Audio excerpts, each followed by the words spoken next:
Dari arah dapur, kami pun mendengar seperti ada piring yang sedang diketuk-ketukkan dan ada suara langkah kaki di ruang tamu seperti orang yang sedang berjalan mondar-mandir.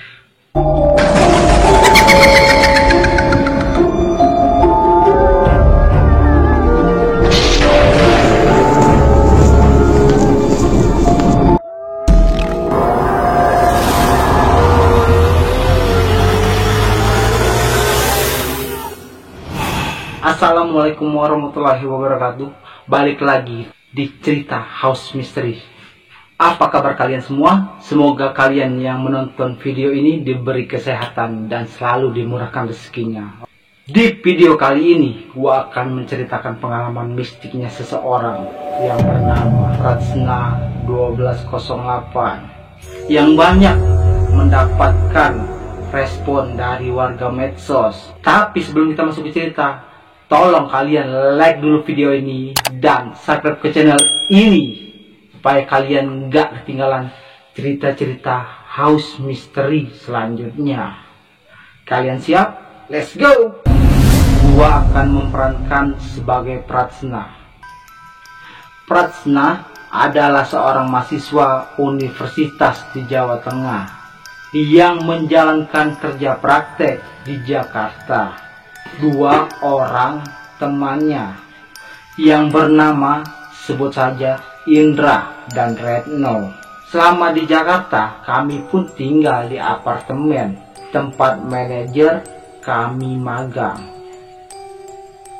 Di satu sisi, kami pun senang bisa tinggal di situ. Tapi di sisi lain, ini adalah awal kisah misteri yang kami alami bersama. Kami pun tinggal di kamar lantai 6 bernomor 607. Di dalam apartemen ada 2 kamar besar dan 1 kamar kecil. Saya dan Retno tinggal di kamar yang besar dan Indra pun tinggal di kamar yang kecil. Saat awal menjalani kerja praktik bersama, semuanya terasa lancar. Hingga suatu ketika Indra pun mengatakan bahwa dia susah tidur karena bermimpi buruk. Di dalam mimpinya itu dia didatangi oleh sesosok wanita yang berambut panjang. Karena hal itu, Indra pun tidak ingin lagi tidur di kamar kecil tersebut. Dan Indra pun tidur di ruang tamu. Hal tersebut pun saya rasakan ketika saya menempati kamar Indra, karena saya sedikit peka dengan hal-hal tersebut. Lantai yang kami tempati banyak yang tidak berpenghuni. Dan lantai yang lain juga sama saja, cuman berisi 2 atau 3 kamar satu lantai. Suatu ketika saya pun pulang bersama Retno dan saya langsung memasuki kamar, sedangkan Indra menonton TV di ruang tamu. Ketika saya ingin masuk kamar mandi, tiba-tiba ada suara orang yang sedang mengetuk pintu kamar mandi. Tapi ketika saya buka pintu kamar mandi tersebut, saya lihat ternyata tidak ada siapapun di sana. Namun karena saya mudah tidak enakan dan rasa penasaran saya tinggi, saya pun memberanikan diri melihat ke lorong ke depan kamar apartemen saya. Indra dan Retno pun menyadari kepekaan yang saya miliki. Mereka pun menanyakan apa yang baru saya lihat tadi. Saya pun menceritakan perihal tersebut kepada mereka. Indra pun semakin tidak nyaman tinggal di apartemen tersebut. Ia mengaku sering mendengar tangisan wanita dari dalam kamarnya.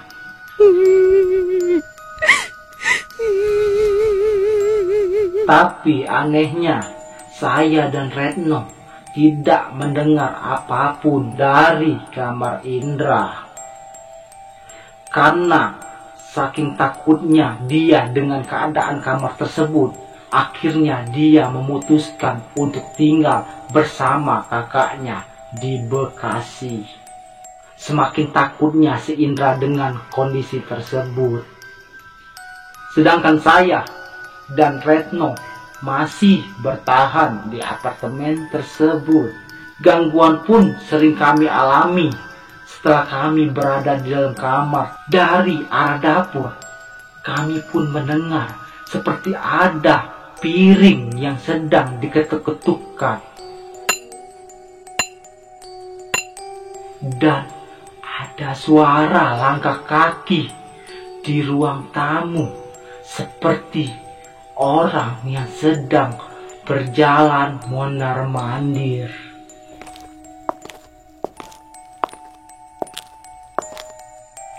Hingga kami pun mendengar suara nenek-nenek yang sedang berbicara dan tertawa.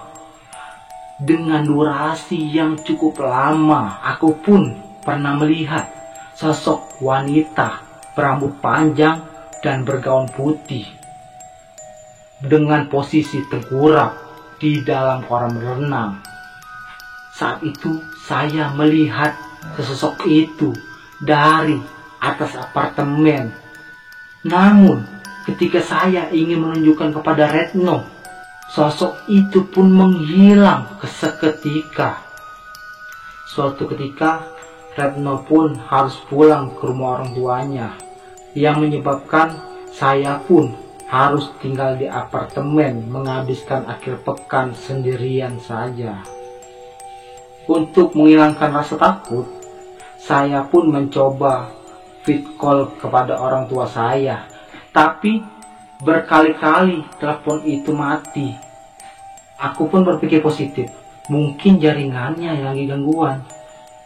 Terasa malam ini sangat panjang, jadi gua coba menghidupkan MP3 dari ponselku supaya tidak terasa sunyi malam ini. Tiba-tiba saya mendengar suara kaki menyeret di depan pintu kamar saya. Kembali gua mendengar lagi suara piring yang diketuk-ketukkan dari arah dapur. Hah? Apa? Gua nggak salah lihat. Gua melihat sosok wanita bermata merah dan berbaju putih mengambang mengarah ke kamar Indra. Gua melihat dengan mata kepala gua sendiri dari celah jendela kamar gua yang dulu pernah ditempati oleh Indra. Aku pun tidur dengan menyetel lantunan ayat kursi dari HP-ku sampai pagi. Keesokan paginya, gua pun meminta Indra untuk menemani gua sampai Retno datang kembali menemani gua. Singkat cerita, Retno pun kembali. Jadi, gua sama Retno tetap tinggal di apartemen itu. Keesokan harinya, Wati, temen gua, dia datang ke apartemen tempat gua tinggal.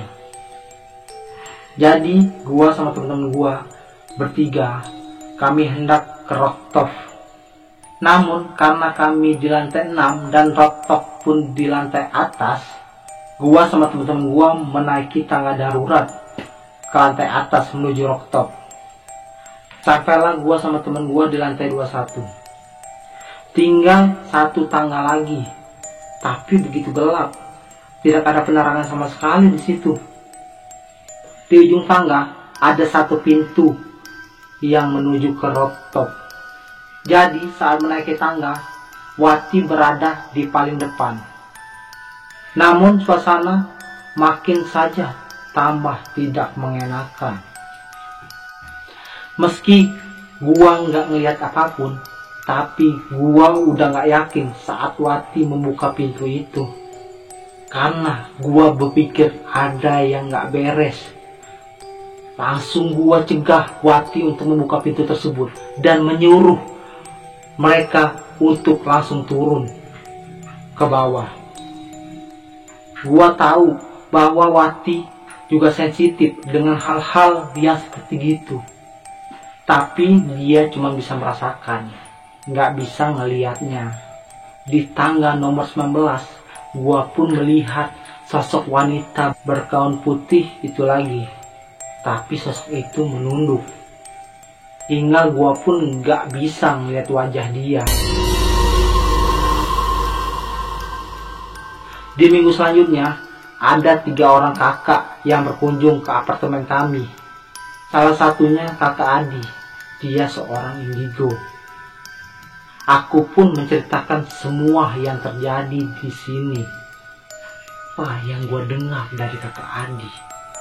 Dia mengatakan bahwa apartemen ini memang sangat ramai dengan makhluk-makhluk tersebut. Di suatu malam, aku pun tidur dan aku merasa badanku ada yang menindih. Pun memaksa mencoba membuka kedua mataku, dan apa yang kulihat, sosok wanita berambut panjang yang menutupi wajahnya, bermata hijau.